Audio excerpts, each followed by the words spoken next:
यानंतर बातमी नागपूरमधून जागतिक बुद्धिबळ स्पर्धेमध्ये ग्रँड मास्टर म्हणून विजेती झालेली दिव्या देशमुखचा राज्यपाल CP राधाकृष्णन यांच्या हस्ते सत्कार करण्यात आला। यावेळी सचिव प्रशांत नारनवरे आणि ADC अभय सिंह देशमुख देखील उपस्थित होते। जिल्हा क्रीडा अधिकारी पल्लवी धात्रक आणि वरिष्ठ अधिकारी सुद्धा या सत्कार सोहळ्याला हजर होते।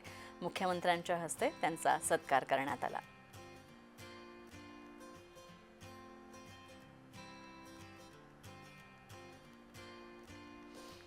तर आपण पाहतोय दिव्या देशमुख हिचा राज्यपालांच्या हस्ते आणि मुख्यमंत्र्यांच्या हस्ते सत्कार करण्यात आला। तसंच ग्रँड मास्टर हे विजेतेपद मिळाल्यानंतर दिव्या देशमुख हिचा सत्कार करण्यात आला।